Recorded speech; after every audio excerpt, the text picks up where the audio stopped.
les fils de sa vie en toute sérénité et avec assurance. Apprendre sans se soucier du lendemain. Réaliser ses rêves sans oublier l'essentiel.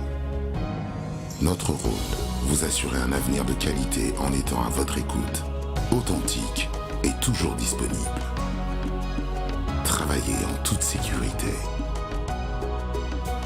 Notre famille au service de la vôtre. Choisissez vos fils. Nous tissons votre avenir avec assurance. C'est désormais officiel. Eh bien, les 7 dernières équipes des 3 derniers poules, à savoir la poule D, E et F, sont connues. Les 7 à être qualifiés pour cette phase de 8e de finale. Il s'agit notamment du Nigeria.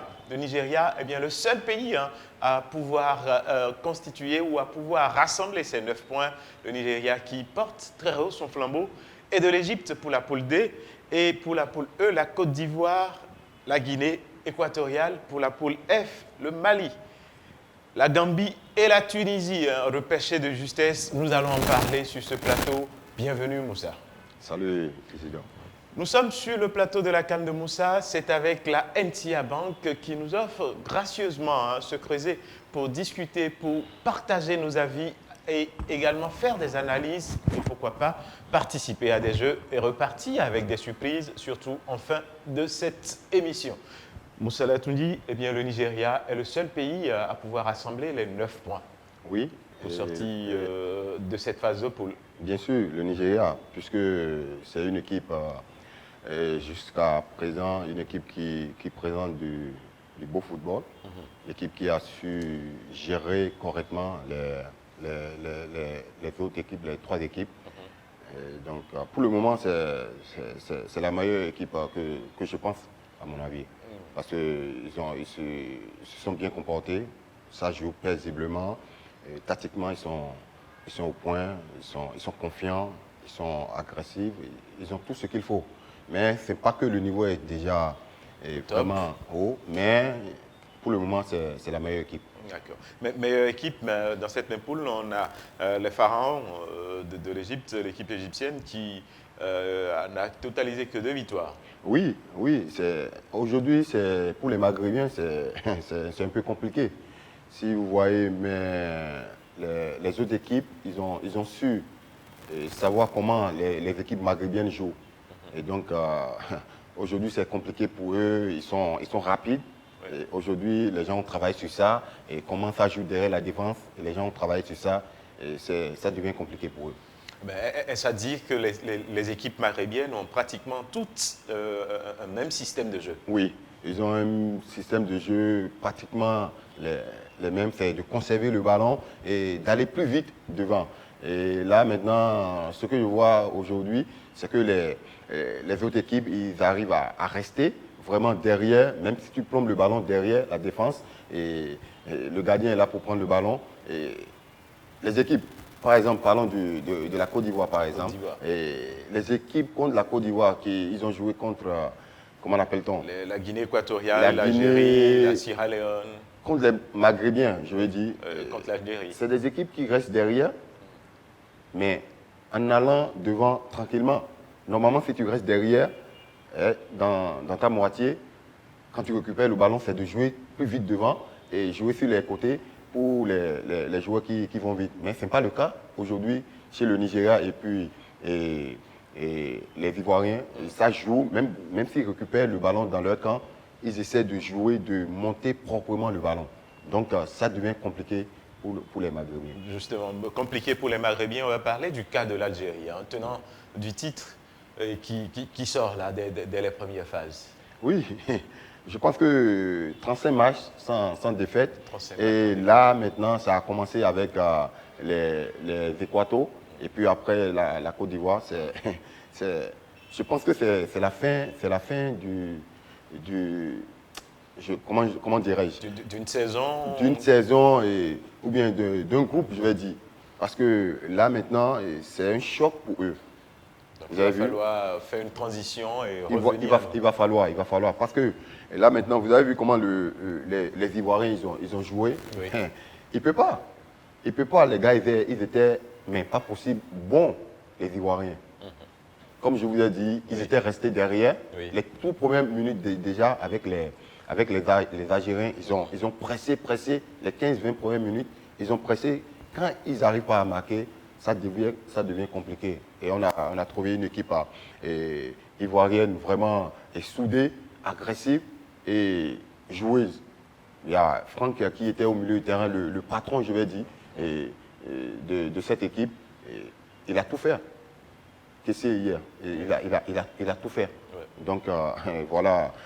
En tout cas, c'était un très beau match, une très belle rencontre. Bien sûr. Il y avait tellement de bonnes choses. Il y a Pépé sur le côté, il va très vite, mais avec les Ivoiriens, ils n'ont pas dégagé le ballon. Ils ont fait sortir le ballon tranquillement et jouer sur le côté avec Pépé, qui est vraiment techniquement au point. Il arrive à dribbler facilement et voilà les buts. Regardez le but de Kessié. Vous avez vu le but, c'est propre. Avec un sursaut, mais pas possible. Et le gardien était là. Entre les joueurs, il place le ballon, mais c'est magnifique. Dernière poule, c'est la poule F, la poule du Mali. Et justement, on a le Mali en tête avec 7 points, suivi de la Gambie, 7 points aussi. Et la Tunisie, repêchée de justesse. Oui, Juste, oui. meilleur troisième. Pour les Maliens, on savait déjà qu'avec leur équipe, ça allait passer. Ça allait passer, mais les Tunisiens, on attendait les Tunisiens être normalement deuxième de cette poule-là. Mais ça n'a pas été facile pour eux. Et on les a repêchés, on va dire. Parce que ça, c'est de justesse. Quand vous jouez contre la Gambie, une équipe qui ont un jeu vraiment direct, physique, c'est compliqué. C'est compliqué. Comme je vous ai dit avant, les Maghrébiens aujourd'hui, les gens savent comment ça joue. Les Gambiens, ils sont restés derrière. Ils s'en foutent de la possession de la balle. Ils sont restés derrière. L'essentiel, c'est de ne pas encaisser. C'est de ne pas encaisser et trouver le ballon. Eux, chez eux, ils ont balancé le ballon devant. Ce qui est un peu dur pour eux, ce n'était pas comme les Ivoiriens. Mais ils ont balancé, ils ont su résister pendant les 90 minutes. Ça reste quelques minutes de la fin du match. L'occasion, ça s'est présenté, puis bouf, le ballon est rentré dans les filets. Le ballon est rentré dans les filets. On a parlé de la Guinée-Bissau, du Soudan, de l'Algérie et de la Sierra Leone éliminés dans les autres poules. On a parlé du Nigeria qui était meilleur, qui a su mettre le paquet pour constituer les 9 points. Mais il faudra aussi parler du plus dur pour la Mauritanie, qui quitte cette CAN avec 0 points. Oui, la Mauritanie, ce que moi j'ai trouvé avec les Mauritaniens, ils ont joué le ballon, ils ont joué. On voit qu'il y a un travail qui se fait dans l'équipe là, mais ça ne suffit pas. Ça ne suffit pas, il faut jouer pour gagner un match. Il faut jouer pour gagner. Ce n'est pas de jouer pour faire plaisir aux gens, non. C'est de jouer, c'est d'aller gagner le match. Mais je sais que l'objectif de la Mauritanie, ce n'est pas de venir gagner ou bien, je ne sais pas. Pour eux, c'est déjà de participer et de voir le travail qui est en train de se faire. Et ça sent, dans les années à venir, je pense que la Mauritanie, ils vont faire mal. D'accord. Alors, pour faire un bilan global de cette participation, des buts, il y en a eu. Si on doit parler d'un classement des meilleurs buteurs aujourd'hui, on peut retenir quoi comme nom? Les meilleurs buteurs, ils sont pas nombreux maintenant, puisque c'est le Camerounais qui a déjà marqué 5 buts. Avec Vincent Aboubakar. Et puis, je pense que le deuxième, il doit marquer 3 buts. Oui, il est suivi du Malien, Ibrahima Koné. Donc, il y a après, on a un lot de 7 qui sont à 2 buts. Là. 2 buts. Donc, voilà, on attend encore. 5 buts déjà, c'est déjà beaucoup. 5 buts, je ne sais pas s'il y a quelqu'un qui va venir après. Oui. Parce que 5 buts, on a vu les Eto. Durant toute la CAN, il a marqué que 5 buts. Là maintenant, phase aller, déjà, et phase de groupe, Boubacar, il a déjà marqué 5 buts. Donc c'est énorme.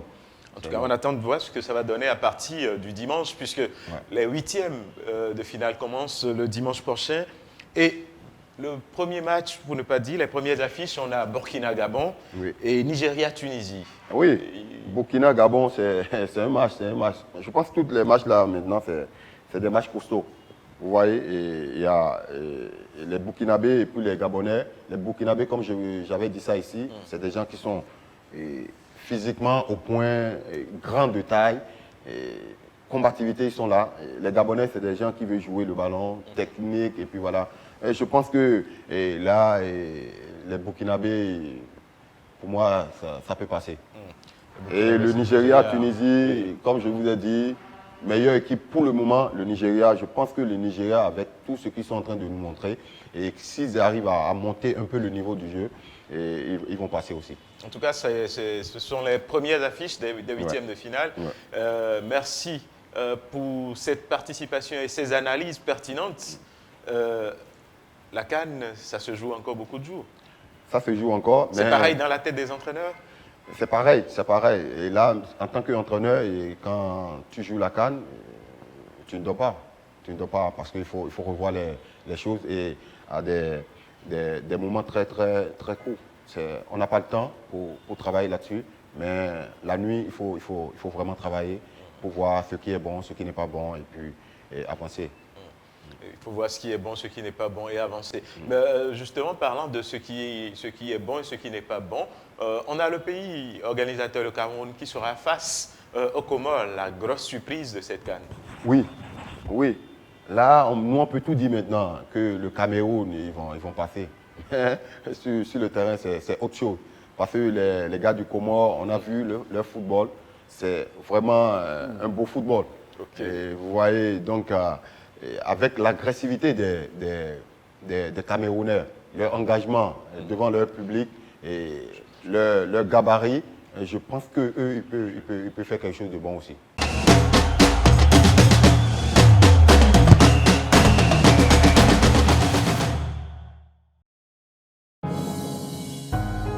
L'art de tisser les fils de sa vie en toute sérénité et avec assurance.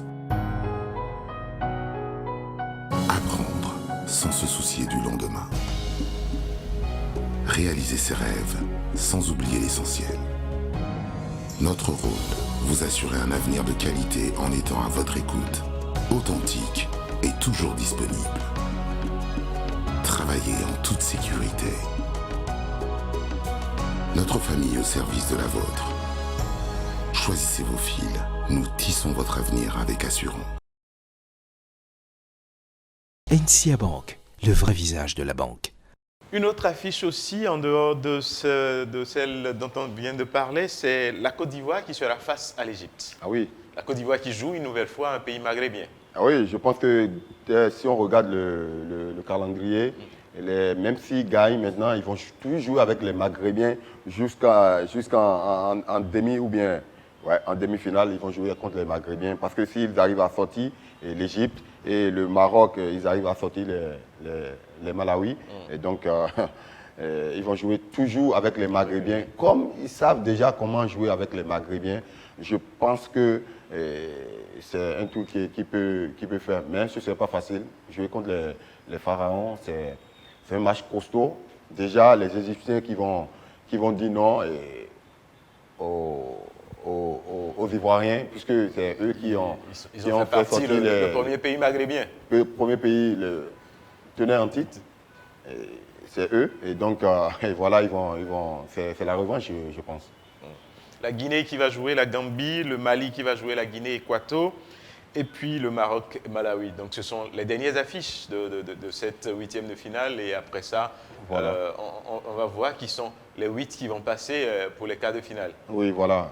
Parlons de l'Équato-Guinéen. Oui. C'est une équipe aussi joueuse aussi.